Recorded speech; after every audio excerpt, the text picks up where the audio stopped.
All right, sinkhole. That almost made sense, what I just said. All right, sinkhole.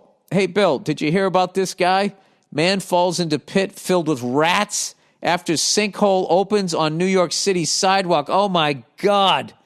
Did you ever worry about them when you were living in New York? You know what? I don't walk on those subway grates, and I don't drive over. You know when they're putting up a big building and they have those, so they got to put, the sewage. Where's it going to go? We got to put it where the dolphins are.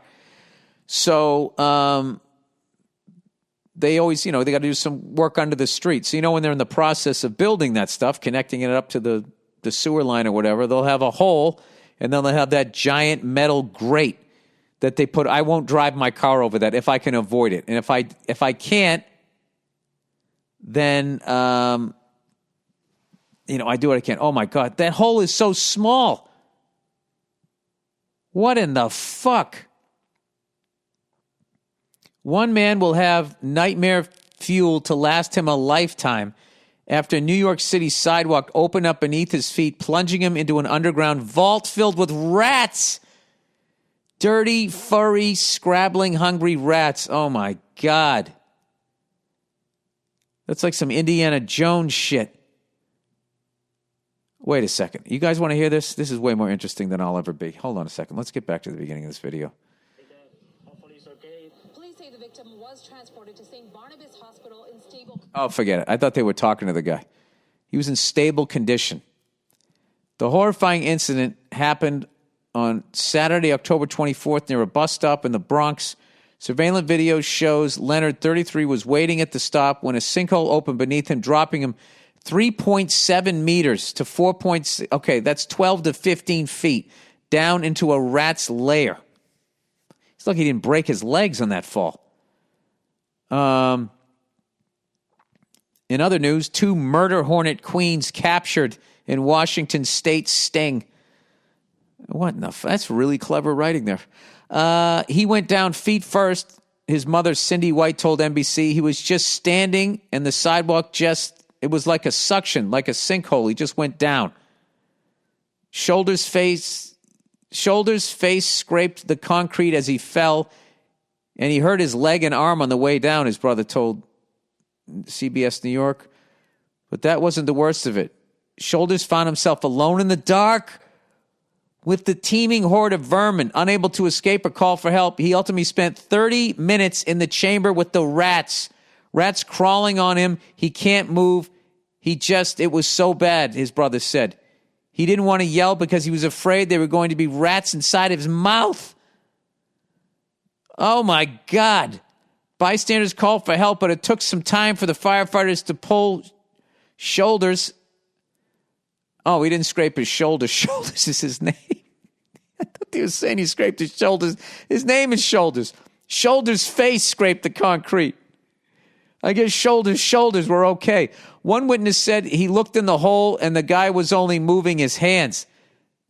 Video, which I will not watch, shows Shoulders being carted away on a stretcher after the ordeal. He was taken to a hospital for treatment and was still there on Thursday. He's traumatized, his mother said. He said he went straight down and he was falling, but the debris was falling and hitting him on the head. Shoulders told his mom the rats were so big and ridiculous underground. She added that anyone could have fallen where her son fell. The family is considering legal action in the wake of the incident. Who are you going to sue? The rats that ate out all the shit below it? New York's Department of Building says the underground chamber is a cellar next to the mostly empty 5-story building. Officials ordered the building to be vacated after the incident, and they are looking into the cellar to see who owns it. The building owner was also, there's the guy who's going to get it. The building owner was ordered to set up a fence around the hole and hired an engineer to inspect the stability of the vault underneath. The incident sparks fears among many citizens in New York, where the city has long struggled to control its massive underground rat population. The city's rats started eating each other last spring as human litter dried up due to the coronavirus lockdown. Well, there you go. Oregon recently dubbed New York City the third most rat-infested city in America.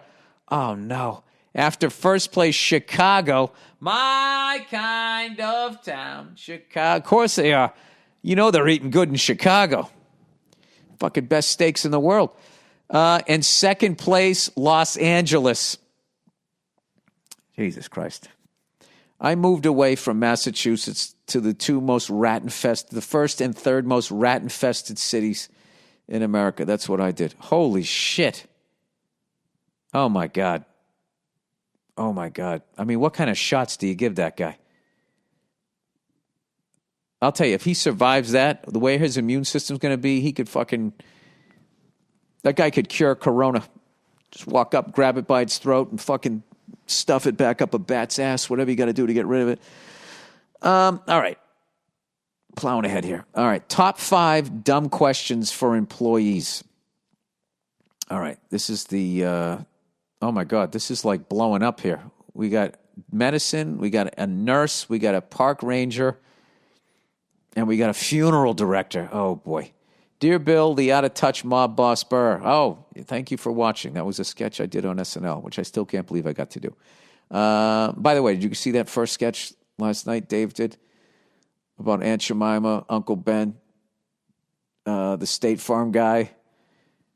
And I'm not going to say who came in last. It's fucking great. It was hilarious. And it definitely seemed like it had Dave's fingerprints all over it. I loved it. All right, thank you for all that you do with the podcast. It's absolutely hilarious. Thank you. And help me get through 48 hours of straight driving this year when driving across the country from Pennsylvania to Arizona and then back again. The advice you have given others has also helped me in my own personal life, so thank you. I recently listened to your segment about the lawyer and the top 5 dumbest questions he was ever asked. I thought it was awesome, and I thought you should have here's some of my stories and questions I have experienced working in the funeral industry in the last 8 years. Here we go, ladies and gentlemen. The top dumbest questions have been, number 1, have you ever considered having sex with a dead person? Definitely not, considering most of them look like your grandmother.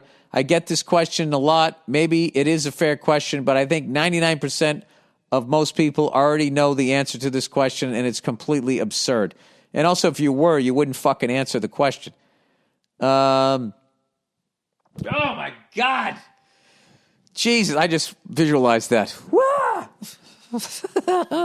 Fuck. All right. You know what I was thinking of? Was that fucking movie, Jacob's Ladder, when that thing in the tub? Or was that from The Shining? Oh, my God. Oh, Jesus Christ. All right. We loved our son. Can we bury him in our backyard so we can always be close to him? All right. That's a dumb question, but it's also a loving question. In the back of the day, you could do that. We actually buried this guy in his backyard like some Frontier Trail of Tears bullshit. I did not even know this was legal until I was asked this and had to find out about it. I guess you can in that state. Not only did we bury him, but they did not like the vault we had ordered him and made us come back the next day and take him out of the hole to put in a sealed vault so he would not get wet. Oh, my God, these are crazy. All right, brace yourself for this one. Number 3, can you cut off my wife's favorite tattoo on her left leg, and can I keep it? Sorry, Jeffrey Dahmer, we can't do that for you. I know this is my grandmother's funeral, but can I have your number? Hey, look at you getting a little action there. This one was rather recent. I am single and somewhat attractive male. Well, you gotta be, dude. If you're getting her fucking her motor running in there, dude, but I can tell you right now, that chick is a psycho. Or has a big heart and doesn't judge people. I don't know. But I think I covered all the bases there. That's like that jerk off that fucking plays roulette and hits all the numbers and then jumps up and down like he won. This one was rather recent. I'm a single and somewhat attractive male, but I am very professional, would never pick up women at work or at a funeral. Literally, this was a live episode of Funeral Crashers if it was a show. My condolences to your dead grandmother and family that you clearly don't give a fuck about, but I give her my number. But I did give her my number, needless to say. Oops.